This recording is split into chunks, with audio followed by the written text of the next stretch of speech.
Ako nga pala si Wal. Isang napakalaking karangalan sa akin mapagsalita dito ngayon.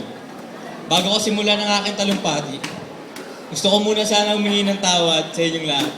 Dahil baka hindi nyo maintindihan, bulol po ako sa isa't sa akin. Kailangan ko po ng matinding pasensya. Gusto ko sana malaman nyo lahat na ako ay simpleng tao lang din kagaya nyo na sumasamba sa Diyos at hindi kayang mamuhay na nag-iisa lamang. Kaya gusto ko muna magpasalamat sa lahat ng tumulong sa atin dito. Unang-una, salamat sa Diyos dahil nandito tayo ngayon, nakatoga at hanggang-handa na graduate. Siyempre gusto ko din pasalamatan ang ating mayor na si Honorable Antonio G. Calixto at sa ating congresswoman na si Imelda Calixto-Rubiano. Salamat po, sir and ma'am. Dahil binigyan niyo po kami ng pagkakataon graduate at tanggapin po namin itong malaking utang na loob. Gusto ko din magpasalamat sa bumubuo ng ALS, sa aking teacher na si Mr. Brian Balingit, ang aking guro na nagturo sa akin ng iba't ibang karunungan. Alam niyo naman siguro na kung wala ang mga guro natin, ay wala tayo sa kinakatatayuan natin ngayon. Kaya sana, huwag natin kalimutan na pinagtiyagaan nila tayong turuan at tinulungan nila tayo makagraduate. Kaya bigyan sana natin sila ng isang masigabong palakpakan.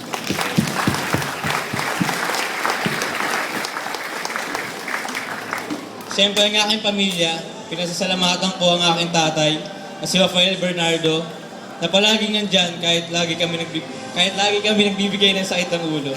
At ang aking nanay na si Penelope Sevilla at sa aking mga kapatid na sina Philip, Ray, Jimber at Jerskel Bernardo. Sa pamilya ko, sa inyo ko inaalay lahat ng ito. Kaya maraming salamat sa pagdalo nyo dito. Hindi ko man masabi sa inyo lagi, pero mahal na mahal ko kayo.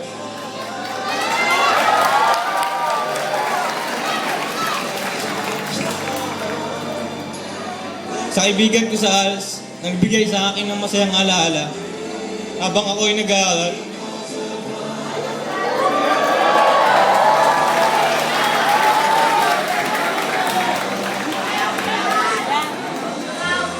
Mga tol, alam ko saglit lang tayo nagkakilala.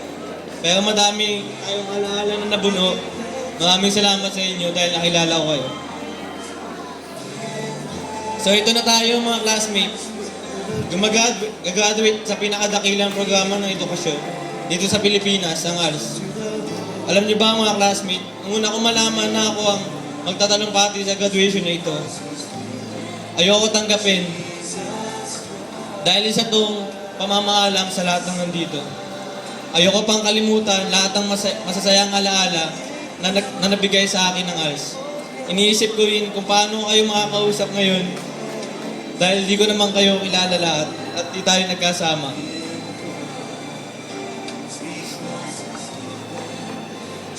Basta ang masasabi ko lang ay masaya ako na madami tayong nakapasa ngayon at nagkaroon tayo ng pag-asa tungo sa tagumpay.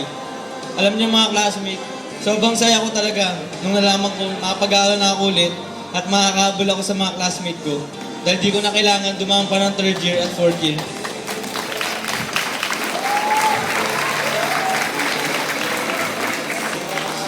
Alam niyo naman siguro na lahat tayo dito ay drop out, kick out, may financial problem, nagkasakit at marami pang dahilan kaya nahinto sa pag-aaral.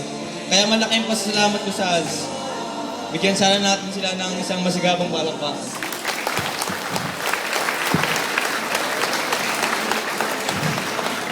Gusto niyo pa malaman kung anong dahilan ng pagtigil ko sa pag-aaral? Para sa kalaman niyo lahat, ako po ay nagkasakit ng tuberculosis. Pero dito naging hadlang sa akin upang makapag-aaral muli. Pinusigi ko ang aking sarili kung nakaya ko pag gumaling at siyempre pananalig sa Diyos. Di nagtagal, nakuha ko nga ang gusto ko, napag-aaral ako at gumaling ako sa aking karamdaman. Ang ALS ay nagbigay ng isa pang pagkakataon sa atin upang makapag-aaral muli at makagraduate. Ang sobrang bait nga ng ALS, pwede tayo makapili ng ating gustong schedule kung kailan lang natin gusto pumasok kada linggo. Nagpapasalamat ako ng lubos dahil kung wala ang ALS, wala sana ako dito at naglalaro pa rin ako ng Dota. Sa totoo lang, hindi ko inaasahan na akong tatayo dito sa inyong harapan at magtatalumpati sa araw na ito. Gusto ko lang naman kasi lubos na makagraduate dahil isang hakbang ito tungo sa ating mga pangarap. Habang nag-aalakbay tayo, patungo sa ating tagumpay, may mga maadlang dyan tulad ng bisyo, ugali, at kakulangan sa disiplina at marami pang iba. Sa buhay natin, may mga nagsasabi, "Uy, wala ka namang makakating, kaya bakit nag-aaral ka pa?" Huwag natin silang hayaan, husgahan kung ano tayo at kung anong kaya natin gawin. Isa lang to sa mga hadlang sa ating paglalakbay. Ipakita natin sa kanila na may makakating tayo sa buhay at pag nakita natin silang muli, tayo naman ay magsasalita sa kanila na, "Ngayon, alam niyo na kung anong nagagawa ng edukasyon." Kaya sana, huwag natin sayangin ang isa pang pagkakataon binigay sa atin ng ALS. Alam ko yung iba dito gusto na magtrabaho. Huwag sana tayong magkapera ngayon, pero naiintindihan ko iba dahil may kakulangan nga sa pinansyal. Malayo pa ang makarating ng ating mga paa kung patuloy tayong mag-aaral at makapagtapos sa kolehiyo.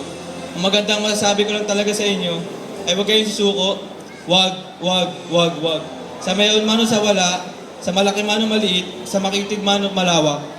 Huwag sana kayong susuko, maliban na lang sa kumbinsidong karangalan at mabuting pag-iisip. Huwag tayong magpatinag sa kalakasan. Huwag tayong magpatinag sa kalakasan ng mga hadlang sa atin. Hindi ko na po papatagalin ito dahil alam ko nagmamadali na tayo lahat graduate. Sana nakatulong ako ng lubos sa inyong lahat. Maraming salamat po.